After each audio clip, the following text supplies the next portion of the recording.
Bonjour à tous et bienvenue pour cette nouvelle réunion, cette nouvelle édification.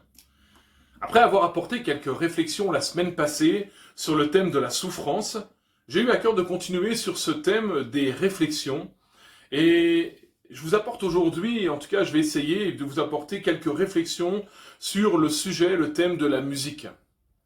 Alors pour ce faire, nous allons lire en introduction le psaume 150. Et puis nous prierons, nous laisserons le Seigneur nous conduire dans tout ce thème de la musique. Psaume 150, louez l'Éternel. Louez Dieu dans son sanctuaire. Louez-le dans l'étendue où éclate sa puissance. Louez-le pour ses hauts faits. Louez-le selon l'immensité de sa grandeur. Louez-le au son de la trompette, louez-le avec le luth et la harpe, louez-le avec le tambourin, avec des danses, louez-le avec les instruments à cordes et le chalumeau, louez-le avec les cymbales sonores, louez-le avec les cymbales retentissantes, que tout ce qui respire loue l'Éternel, louez l'Éternel. Amen. C'est un bon programme. On va prier pour la parole de Dieu et puis on va laisser le Seigneur encore nous conduire. Seigneur, merci pour ta parole. Merci pour cette possibilité que tu nous donnes, Seigneur mon Dieu, de te louer, de t'adorer.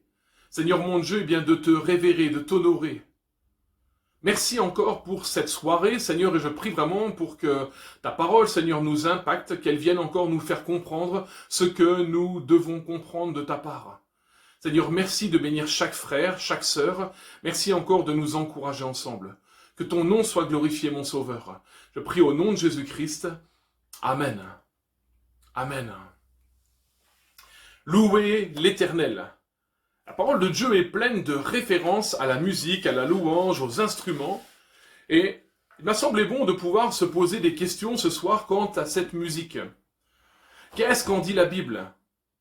Quelle influence la musique a sur nous? Pourquoi écouter un type de musique plutôt qu'un autre? En posant ces questions, on se rend vite compte que beaucoup d'entre nous avons une perception de la musique qui n'est pas toujours la bonne. Au nom de cette certaine influence que peut avoir la musique, parfois par prudence, souvent par défiance, certains responsables ecclésiaux, pasteurs, prêtres ou autres, ont pour ainsi dire écarté la musique du vécu chrétien. À l'exception d'une certaine musique appelée dans certaines communautés sacrées, dans d'autres chrétiennes. Ceci nous amène à des questions importantes. Est-ce légitime de condamner ainsi tout un pan de la musique ? Existe-t-il réellement une bonne ou une mauvaise musique? La musique a-t-elle en elle-même un réel pouvoir de changer le comportement des individus qui l'écoutent? Je crois qu'on ne pourra pas vraiment saisir la possibilité ou sa possible emprise sur l'individu en faisant l'économie de toutes ces questions. Alors nous allons maintenant essayer de répondre à ces questions et de définir quelle est la bonne musique, la mauvaise musique, y a-t-il une bonne, une mauvaise musique, a-t-elle une influence? On va essayer de regarder tout ça au travers de divers exemples. Je cite Basile de Césarée, un théologien du IVe siècle, qui posait déjà de son temps l'évidence de l'influence de la musique sur l'être humain. Il disait « Fermons nos oreilles à des chansons qui pervertissent l'âme. Car des passions serviles et basses sont généralement engendrées par cette sorte de musique. Recherchons plutôt cet autre genre de musique qui conduit au bien, dont se servait David, le roi poète. » Aujourd'hui, nous utilisons la musique pour tout. Nous détendre, travailler, faire du sport, nous évader du quotidien, fuir la réalité, célébrer, la musique est partout. En effet, la musique est à la fois une forme d'expression individuelle, notamment l'expression des sentiments, une source de rassemblement collectif, de plaisir, on peut parler de fêtes, de chants, de danses, de rave-parties, de rassemblements de jeunesse et tout ça, et puis aussi le symbole d'une communauté culturelle, nationale ou spirituelle. On parle d'hymnes nationaux, de musique traditionnelle, de musique folklorique, de musique religieuse, de musique militaire, etc., etc. Je crois que si nous voulons réellement parler de la musique et du chrétien, puisque c'est ça qui nous importe ce soir, il nous faut en priorité regarder ce que la Bible en dit. Pour les croyants que nous sommes, ce qui importe, ce ne sont pas vraiment les opinions des autres, ou même nos opinions personnelles, mais ce que dit la Bible. Et c'est ce que dit la Bible qui va nous permettre de fonder nos opinions. Paul dira sur ce thème aux Éphésiens, Éphésiens 5, versets 10 à 11, « Examinez ce qui est agréable au Seigneur, et ne prenez point part aux œuvres infructueuses des ténèbres, mais plutôt condamnez-les. » Nous trouvons dans la Bible quelques 575 passages qui nous parlent de la musique et qui sont répartis dans environ 44 livres. La plupart de ces passages se trouvent dans l'Ancien Testament. Dans la vie du peuple élu, la musique semble avoir tenu une grande place. Elle accompagnait toutes les réjouissances, festins et noces. Jérémie évoque le chant de l'époux et celui de l'épouse. Les rois étaient couronnés au son du cor. Les femmes accueillaient les guerriers vainqueurs en agitant des tambourins.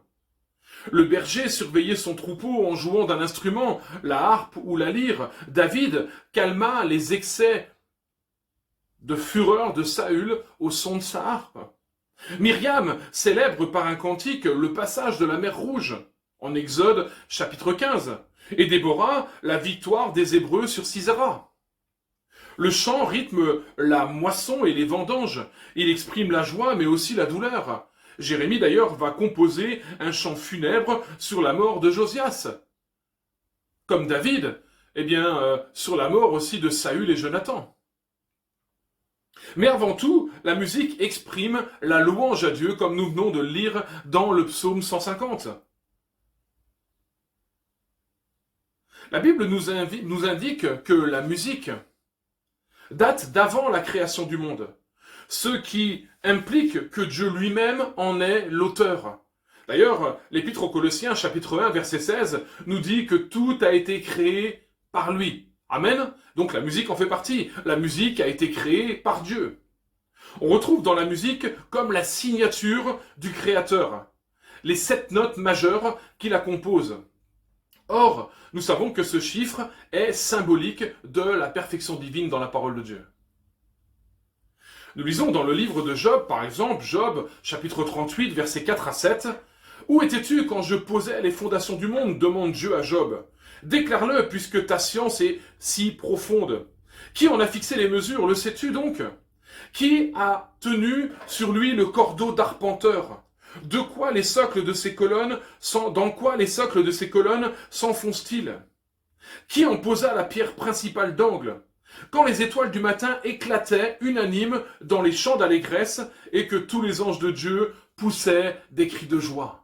Déjà dans le livre de Job, qui semble être le premier livre, le livre le plus vieux de la Bible, il y a de vraies références à la louange, à la musique. Et là, Dieu est en train de dire, mais où étais-tu quand moi j'ai créé tout ça?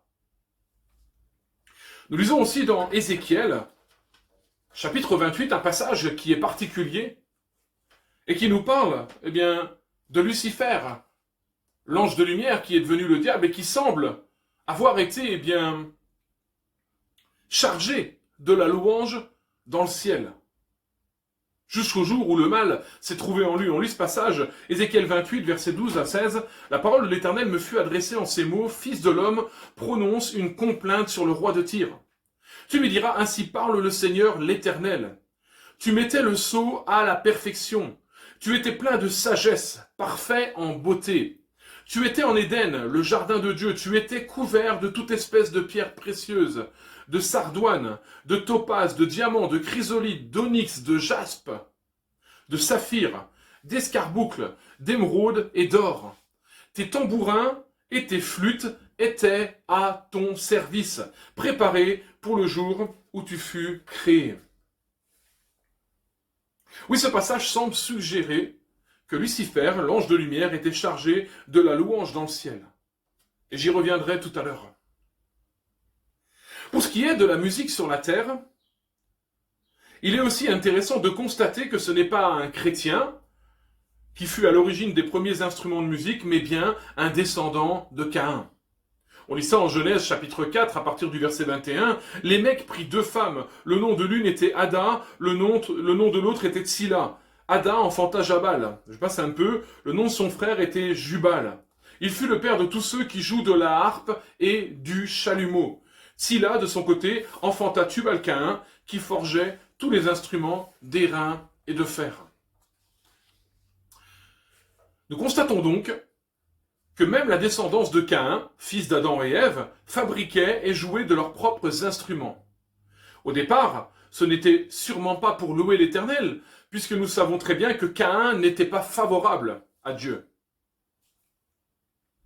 Malgré tout, nous trouvons par la suite assez vite des références à la louange, comme dans le livre de l'Exode, au chapitre 15, avec ce qu'on appelle couramment le cantique des rachetés, une célébration que le peuple fit monter vers Dieu au moment où ils ont traversé la mer Rouge. Nous trouvons aussi David, qui avec sa lyre et sa harpe va jouer dans les champs pour garder les troupeaux de son père, mais aussi il va calmer les esprits mauvais en Saül, et aussi écrire plus de la moitié du livre des psaumes. Les écrire, les composer, les chanter, les jouer. Alors, tous ces instruments que nous citons ici, que nous avons pu lire dans le psaume 150, quand il est parlé de la trompette, de l'harpe, du tambourin, de la cymbale sonore, tous ces instruments au temps de David servaient à louer le Créateur, le Maître du monde. Par la suite, et avec le temps, de grands musiciens s'en servirent pour toute autre chose, et non plus pour louer Dieu. La musique s'est transformée au fil des ans, des mœurs, des coutumes et même des pays. Certains instruments, comme le tambour, le tam-tam, le djembé, servaient à rassembler les gens pour la guerre ou pour la danse, tout comme le cor et la trompette.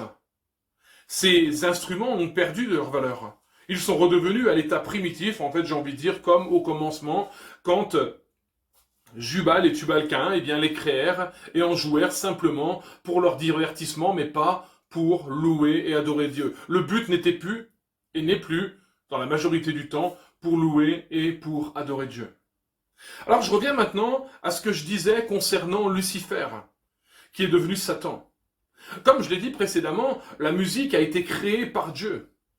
Malheureusement, cet art a été en grande partie détourné par Satan lors de sa chute, qui aujourd'hui encore l'utilise d'une manière redoutable pour attirer des âmes à l'adorer ou encore même à se donner la mort et tout un tas d'autres choses. En cela, je dis que la musique est une des armes favorites de Satan. Et je fais le rapprochement avec ce que je disais tout à l'heure, dans ce fait qu'il était celui qui était l'auteur, qui était à la responsabilité de la louange dans le ciel. Alors nous pouvons dire déjà ce soir, oui, il y a certaines musiques qui inconsciemment sont dangereuses et donc à proscrire. Aristote, dans sa poétique, affirme que l'on peut reconnaître dans certaines mélodies les reproductions de la colère, de la bravoure, de la continence ou encore de tous les autres caractères éthiques. Quand on se penche sur ce sujet réellement, on remarque vite que certaines musiques ont la capacité de modifier un comportement, d'orienter une action, de fédérer une communauté. Elles peuvent influencer fortement l'émotionnel de l'être humain. Prenons comme exemple les chants des supporters dans les stades, ou encore plus tristement, malheureusement, les hymnes des propagandes nazies ou autres pour s'en convaincre. On pourrait aussi parler de toutes ces musiques qui servent à certains pour entrer en transe, c'est-à-dire à modifier un état de la conscience impliquant un dédoublement ou une multiplication de la personnalité. Nous savons aussi qu'une écoute prolongée de certaines musiques peut créer la mélancolie, la colère, la violence et tout un tas d'autres sentiments, ressentiments, qui sont là liés à l'écoute de telle ou telle musique, de telle ou telle chanson même parfois. Du bon côté aussi, eh bien, la musique a cette capacité aussi de nous conduire vers Dieu, de calmer un esprit troublé, comme dans le cas de Saül que j'ai déjà cité, de relever un esprit abattu. Nombre de psaumes ont été écrits dans ce but. Et d'ailleurs, la parole nous enseigne à nous fortifier les uns les autres par des hymnes, par des cantiques, louant Dieu de tout notre cœur. Alors tout ça, ça m'amène à parler de l'inspiration des chansons, de la musique, des paroles. Parce qu'il me semble que c'est le plus important. Pour répondre à la question « Quelle musique est bonne ou mauvaise ?», il me semble qu'il faut aller à l'origine de cette musique, de cette chanson, pour en connaître le pourquoi et le pour qui. Quand nous lisons notamment les psaumes, nous connaissons le pourquoi et le pour qui de tous ces hymnes et cantiques. Ils sont à la gloire de Dieu et pour la gloire de Dieu. Il me semble qu'il y a 4 éléments essentiels à la musique: le rythme, la mélodie, les paroles et l'inspiration. Compte tenu de l'influence qu'exerce cette musique sur ses auditeurs, le plus important sera donc, à mon sens, l'inspiration. Car elle détermine la dimension spirituelle de la musique. Elle communique un langage non verbal, non saisissable par la conscience humaine. L'inspiration. Comment sont inspirées? Par qui sont inspirées? Eh bien, les musiques, les chants que nous écoutons. Cette dimension de l'inspiration est caractéristique de l'état spirituel de la personne qui compose ou qui va chanter le chant, la chanson en question. Il est donc logique que si un musicien ou une personne remplie de haine, de rébellion, d'amertume ou même idolâtre compose, eh bien il ne pourra communiquer que la haine, la rébellion, l'idolâtrie à travers ses productions. Il ne va pas pouvoir communiquer autre chose que ce qu'il est intérieurement. De la même manière, un artiste rempli d'humanisme ne communiquera que des fortes valeurs humaines au travers de sa musique. Et le musicien rempli de l'esprit de Christ, eh bien, véhiculera naturellement la vie et la personne du Christ ressuscité. Amen. Ce sont des choses naturelles, mais en même temps auxquelles il faut vraiment faire attention. L'inspiration de ce que nous écoutons. La source d'inspiration d'une musique a une force, une puissance et un pouvoir d'influence sur l'âme humaine, sans même parfois que nous en prenions conscience.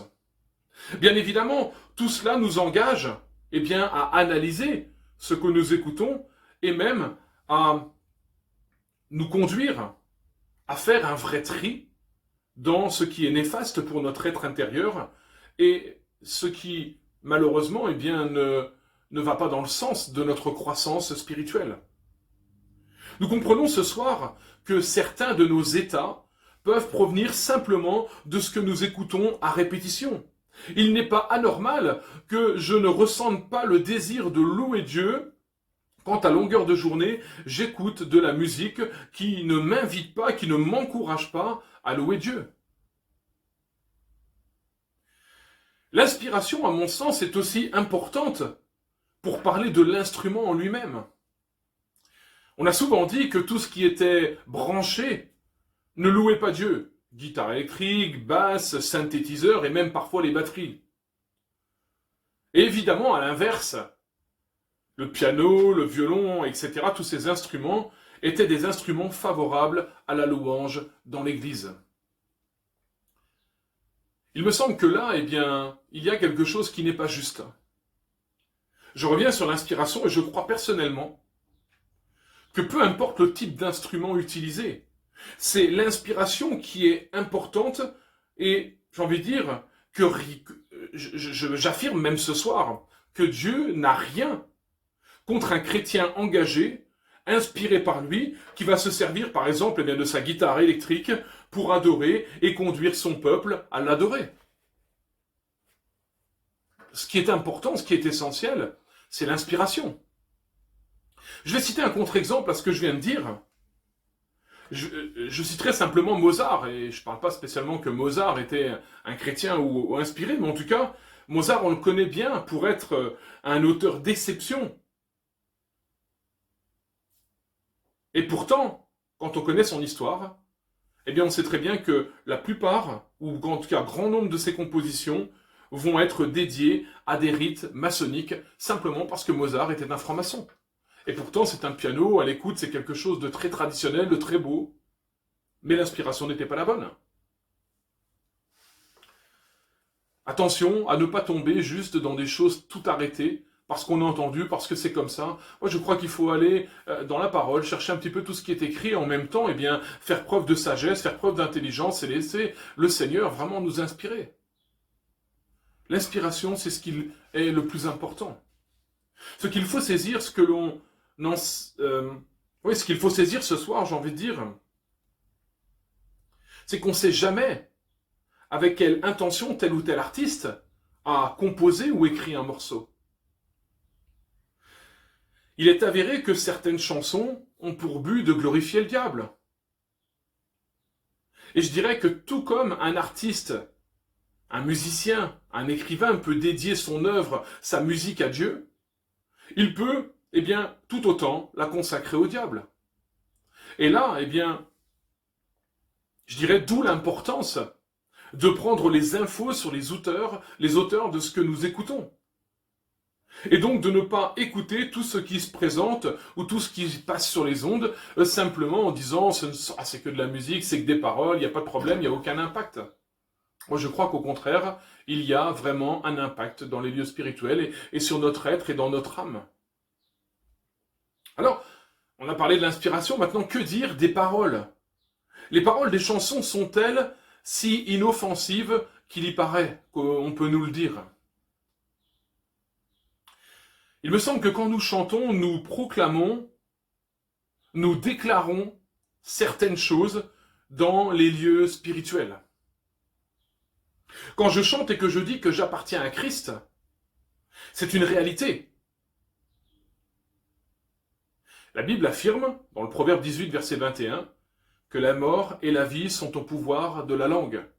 Et il me semble que ce qui sort de notre bouche a une réelle importance. Faisons attention à ce que nous confessons. Pour citer quelques exemples, je me souviens de cette chanson du groupe, une chanson phare du groupe AC/DC, un groupe de hard rock, qui s'appelait Highway to Hell, où le chanteur chante à tue-tête qu'il est sur l'autoroute de l'enfer. Il dit « Hey maman, regarde-moi, je suis en route pour la terre promise, personne ne va me ralentir et surtout ne m'arrête pas. » Pourquoi je dis ça? Non pas que je vais glorifier AC/DC, pas du tout ce que j'aime. Mais pourquoi je cite cet exemple? Eh bien c'est parce que des dizaines ont chanté ce titre à tue-tête aussi, ne sachant pas ce qu'ils étaient en train de chanter. Ou alors sachant qu'ils étaient en train de chanter, mais ça n'a pas d'intérêt. Et pourtant, ici il y a une vraie confession de choses diaboliques, une chanson qui glorifie, eh bien, Satan.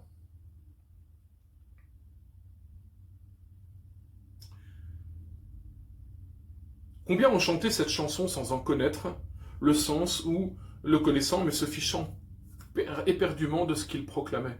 Et malheureusement, certains chrétiens aussi. Dans son genre, je dirais que Paul Naref n'était pas mieux. Autant les uns chantent l'enfer à tue-tête, autant lui, eh bien, nous chantait « On ira tous au paradis ». Eh bien là encore, on ne peut pas chanter ce genre de choses puisqu'elles sont fausses.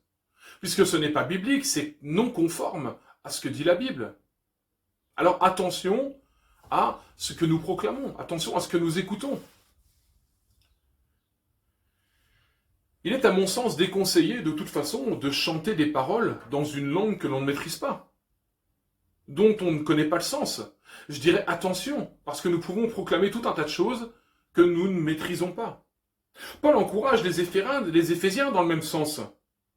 Il dira, Éphésiens 5, 19, « Entretenez-vous par des psaumes, par des hymnes, par des cantiques spirituels, chantant et célébrant Dieu de tout votre cœur, les louanges du Seigneur. » D'ailleurs, l'apôtre Paul aussi nous met en garde et nous demande de faire preuve de prudence dans nos choix. 1 Corinthiens 10, 23, il est dit « Tout est permis, mais tout n'est pas utile. Tout est permis, mais tout n'édifie pas. Amen. Et il me semble que la première dimension du chrétien, eh bien, c'est d'être édifié. Et nous savons très bien, vous et moi, que la seule chose qui peut nous édifier, eh bien, c'est la parole de Dieu. Si nous voulons plaire à Dieu, avoir l'intelligence renouvelée, avoir la pensée et les sentiments de Christ, nous ne pouvons plus nous nourrir et nourrir notre esprit de chants, eh bien, qui sont des chants insensés. C'est plus qu'une simple perte de temps. C'est parfois, eh bien, même néfaste, nocif à notre vie spirituelle. La musique a une puissance et un pouvoir gigantesques pour soit construire dans nos vies, soit détruire dans nos vies. Puisse Dieu nous accorder force et courage de choisir, de vivre et de construire nos vies en lui. Nous aurons bien compris ce soir, eh bien que oui, il y a des bonnes musiques et oui, il y a des mauvaises musiques. Et je crois qu'il est important, même parfois, de sacrifier tout un pan musical. Eh bien parce que ce pan musical ne glorifie pas Dieu, simplement. Et là, je ne parle pas d'instruments ou de manière de jouer, mais bien de l'inspiration. J'ai cité que quelques exemples et j'aurais pu en citer beaucoup d'autres. Et encore, je ne parle même pas de tous ces artistes qui ont fait un pacte avec le diable pour la réussite. Parce que quand on parle de musique, quand on parle de musique aujourd'hui, eh bien cette musique, elle a d'abord un intérêt qui est relié à l'argent. Je dirais que cette musique du monde, eh bien, glorifie Mammon en premier. Et c'est là aussi qu'il faut faire attention, encore une fois, à l'inspiration, encore une fois, à ce qu'on chante, à ce que j'entends, ce que je chante, ce que je joue, même peut-être parfois, eh bien, qui est-ce que ça glorifie? Je répète ces deux questions, pour qui et pourquoi? Alors je vais conclure ces réflexions ce soir. Il me semble que notre orientation spirituelle va définir notre orientation musicale. Plus nous aurons le désir de nous approcher de Dieu, plus nous allons écouter de la musique qui nous permet de nous approcher de lui. Plus nous allons détester les œuvres du diable, plus alors nous allons délaisser tout genre de musique et de paroles qui le glorifient ou qui glorifient ses œuvres, tout simplement. Plus nous chercherons à honorer Dieu, moins nous aurons envie de chanter des paroles qui ne l'honorent pas. Plus nous comprendrons que notre corps est le temple du Saint-Esprit, plus nous serons désireux de ne pas le souiller de manière explicite ou implicite. Il me semble que le but de la nouvelle vie, de l'enfant de Dieu, est de chercher à grandir dans la connaissance de l'Éternel, et de ce fait de le glorifier. Malheureusement, ceci n'est pas compatible avec l'esprit du monde, puisque la Bible dit que le monde gît sous la puissance du malin. Alors, chers frères et sœurs, faisons attention, chers amis, à ce que nous écoutons. Si vraiment nous voulons glorifier Dieu dans nos vies, si vraiment nous voulons l'honorer, si vraiment nous voulons grandir, si vraiment nous voulons marcher sur le chemin de la croissance spirituelle, eh bien, il me semble que ce soir, nous sommes devant un choix. Il y a un choix à faire sur ce domaine. Alors évidemment, ce domaine de la musique n'est pas le seul, on en traitera sûrement d'autres. Il me semble qu'il était intéressant de pouvoir en parler et de pouvoir comprendre que tout n'est pas bon, que tout n'est pas bon à écouter, et qu'il y a des choses même qui sont néfastes. Il me semble que le but de ces réflexions est de nous faire saisir l'importance de certaines choses que nous pratiquons sans y porter l'intention que nous devrions, simplement.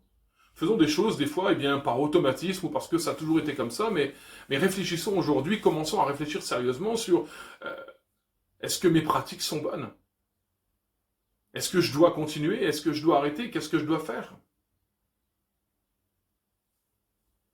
Sachons, chers frères et sœurs, que tout dans notre vie ici-bas a une portée spirituelle.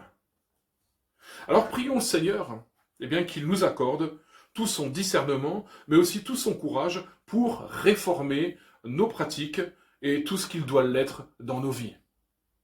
Amen. Seigneur, merci pour ta parole. Et comme je viens de le dire, Seigneur, eh bien, en tout cas, c'est ma prière. Donne-moi le courage. Donne-nous le courage, Seigneur, eh bien, Seigneur mon Dieu, de pouvoir réformer tout ce qui doit l'être.